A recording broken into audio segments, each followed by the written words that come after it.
আপনি হয়তো আধার কার্ড করেছেন। তো আধার কার্ড করার পরে যে সেন্টার থেকে করেছেন বা ব্যাংক থেকে করেছেন বা পোস্ট অফিস থেকে করেছেন, তো সেখানে হয়তো ফোন নম্বরটা কোনো কারণে লিঙ্ক করা হয়নি। তো আপনি হয়তো সেই আধার কার্ডটা পাচ্ছেন না, বাড়িতে পোস্ট অফিসের মাধ্যমে আসছে না, আপনার হয়তো খুব আর্জেন্ট দরকার। তো সেই ক্ষেত্রে সেই আধার কার্ডটা কীভাবে বের করবেন? তো সেই আধার কার্ডটা কিন্তু এই পিভিসি কার্ড যদি আপনি অর্ডার করেন, তাহলে কিন্তু সেই আধার নাম্বারটা পেয়ে যাবেন এবং পিভিসি কার্ডটাও কিন্তু 1 সপ্তাহ থেকে 10 দিনের মধ্যে আপনি বাড়িতে পেয়ে যাবেন। 10 দিন কি 15 দিন, মিনিমাম ডেট থাকে 15 দিন। তো 15 দিনের মধ্যে অবশ্যই আপনার বাড়িতে কিন্তু এই পিভিসি কার্ড কিন্তু পেয়ে যাবেন। আরও আপনার আর্জেন্ট থাকে যে 15 দিনও আমি যাব না, 15 দিন গেলে আমার অসুবিধা আছে, তো সেই ক্ষেত্রে আপনি যখন অর্ডার করবেন তখন আধার নাম্বারটা পেয়ে যাবেন। তো আধার নাম্বার যখনই পেয়ে যাবেন তখন যে কোনো জায়গাতে গিয়ে ফোন নাম্বারটা কিন্তু লিঙ্ক করালে আপনি অনলাইন থেকে আবার বের করতে পারবেন। তো চলুন, ভিডিওটি যদি ভালো লাগে অবশ্যই চ্যানেলটিকে সাবস্ক্রাইব করে পাশে থাকা বেল আইকনটি কল করে দেবেন, যাতে নতুন নোটিফিকেশন সবার আগে আপনার কাছে পৌঁছে যায়। তো চলুন ভিডিওটি শুরু করা যাক। তো প্রথমে আপনারা আপনাদের মোবাইলে বা ল্যাপটপে বা কম্পিউটারে স্ক্রিনে চলে আসবেন এবং একটা ব্রাউজার ওপেন করবেন। এখানে লিখবেন SSUP আধার বলে, লেখার পরে সার্চ করবেন। এখানে দেখতে পাচ্ছেন মাই আধার, এখানে ক্লিক করবেন। তো এইভাবে কিন্তু হোম পেজটা খুলে যাবে। তো এখানে একটু স্ক্রল ডাউন করবেন, স্ক্রল ডাউন করলে এখানে দেখতে পাবেন আধার পিভিসি অর্ডার বলে একটা দেখতে পাবেন। এই দেখতে পাচ্ছেন আধার অর্ডার, আধার পিভিসি কার্ড। তো এখানে ক্লিক করবেন। এখানে ক্লিক করার পরে এখানে দেখতে পাচ্ছেন আধার নাম্বার দিয়েও আপনি পিভিসি কার্ড অর্ডার করতে পারবেন এবং ইনরোলমেন্ট আইডি নাম্বার দিয়েও কিন্তু আপনি পিভিসি কার্ড অর্ডার করতে পারবেন। ভিডিও শুরুতেই আমি বলেছিলাম যে ইনরোলমেন্ট আইডি নাম্বার দিয়ে আপনারা কিভাবে পিভিসিটা অর্ডার করবেন সেটা আমি আপনাদেরকে দেখাবো, এবং আধার নাম্বার দিয়েও কিন্তু সেম একই প্রসেস, কোনো সমস্যা হবে না। এবং মোবাইল নাম্বার রেজিস্টার ছাড়াই কিন্তু আপনি পিভিসি কার্ড অর্ডার করতে পারবেন। আপনার মোবাইল নাম্বার যদি রেজিস্টার থেকেও থাকে সেক্ষেত্রেও কিন্তু সেই নাম্বারটা বাদ দিয়েও কিন্তু আপনি আবার নতুন করে নাম্বার দিয়েও কিন্তু রেজিস্টার করতে পারবেন। তো চলুন আমি দেখিয়ে দেবো কিভাবে আপনার ইনরোলমেন্ট নাম্বার দিয়ে পিভিসিটা অর্ডার করবেন। তো এই দেখুন, এখানে ক্লিক করলাম। এখানে দেখতে পাচ্ছেন 14 ডিজিট ইনরোলমেন্ট নাম্বার। তো এখানে ইনরোলমেন্ট নাম্বারটা আগে টাইপ করব এবং এখানে দেখতে পাচ্ছেন সিলেক্ট ইআইডি ডেট, অর্থাৎ যে ডেটে করা হয়েছিল সেই ডেটটা এখানে সিলেক্ট করতে হবে এবং এখানে সিলেক্ট ইআইডি টাইম, তো টাইমটা সিলেক্ট করতে হবে। আগে পরপর লিখতে হতো, এখন কিন্তু নিয়মটা একটু চেঞ্জ করেছে এবং এখানে দেখতে পাচ্ছেন ক্যাপচা কোডটা দিলেই কিন্তু হয়ে যাবে। তো চলুন আমি এখানটা আগে ফিল করে নিচ্ছি। আপনারা একদম পরপর লিখবেন, পরপর এখানে কিন্তু কোনো হবে না, এখানে কিন্তু কোনো স্ল্যাশ গুলো দেবেন না, এখানে একদম পরপর লিখে দেবেন ইনরোলমেন্ট যে আইডিটা, সেটা কিন্তু ইনরোলমেন্ট নাম্বারটা এখানে পরপর দিয়ে দেবেন এবং এখানে ডেটটা কিভাবে সিলেক্ট করবেন দেখতে পাচ্ছেন এইভাবে চলে আসবে।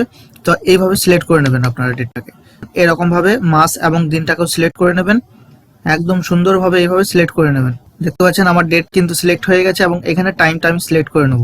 তো এরকম ভাবে আপনারা টাইমটা সিলেক্ট করবেন এবং এখানে দেখতে পাচ্ছেন পিএম এবং এএম, পিএম এএমটাও কিন্তু আপনারা সিলেক্ট করে নেবেন। তো এইভাবে সিলেক্ট করার পরে এখানে দেখতে পাচ্ছেন ক্যাপচার কোড, এখানে ক্যাপচার কোডটা দেবেন। যখন আপনাদের সব ফিল আপ হয়ে যাবে তখন এখানে দেখতে পাচ্ছেন my mobile number is not registered, এইখানটাতে আপনাদেরকে ক্লিক করতে হবে, তো হাইলাইট করাতে হবে। এখানটা যখনই হাইলাইট হয়ে যাবে তখন এখানে ফোন নাম্বারটা দেবেন, যেই ফোন নাম্বারটাতে ওটিপিটা আপনি নেবেন সেই ফোন নাম্বারটা দেবেন, রেজিস্টার থাক বা না থাক। ফোন নাম্বার দেওয়ার পরে এখানে দেখতে পাচ্ছেন সেন্ড ওটিপি, এখানে সেন্ড ওটিপি করবেন। তো ওটিপি আমার সাকসেসফুলি জেনারেটেড হয়ে গেছে। তো এখানে দেখতে পাচ্ছেন এন্টার ওটিপি, এখানে ওটিপিটা আমি দিয়ে দেবো।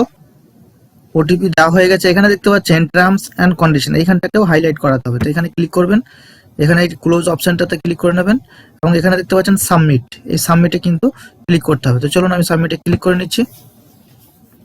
তো লোডিং হচ্ছে, দেখতে পাচ্ছেন ওকে। তো এই ওকে অপশনটাতে আপনারা ক্লিক করে নেবেন। ক্লিক করার পর এখানে পেমেন্ট অপশনটা চলে আসবে। তো এখানে এই যে কনসেন্টটা রয়েছে এখানে কনসেন্ট করবেন, টিক মারবেন এবং এখানে মেক পেমেন্ট এখানে ক্লিক করবেন। তো ডাইরেক্ট এই যে পেমেন্ট পেজে চলে আসবে। তো পেমেন্ট পেজটাতে আপনাকে পেমেন্টটা করতে হবে। তো এখানে দেখতে পাচ্ছেন ক্রেডিট কার্ডস, তো এখানে শো অল অপশন, তো এখানে আমি ক্লিক করে নেব। এখানে দেখতে পাচ্ছেন অনেক রকম সিস্টেম রয়েছে পেমেন্ট করার, তো আপনারা আপনাদের সুবিধা মতো করে নেবেন। তো আমি ইউপিআই থেকে করে নিচ্ছি, তো ক্লিক করে নিলাম এবং ফোনপে ক্লিক করে নিচ্ছি। তো এখানে ইউপিআই আইডিটা আমাকে দিতে হবে। তো চলুন আমি ইউপিআই আইডি দিয়ে ভেরিফাই করে নেব। তো আমার ভেরিফাই হয়ে গেছে। ভেরিফাই হয়ে যাওয়ার পরে এখানে প্রসিড অপশনে ক্লিক করে নেব। তো যখনই আমি ক্লিক করব তখন আমার কিন্তু এরকম দুটো স্টেজে কিন্তু আমাকে পেমেন্টটা পাঠিয়ে দেবে। তো চলুন আমি ফোনপেতে আমি পেমেন্টটা করে নিচ্ছি। তো আমার পেমেন্ট হয়ে গেছে।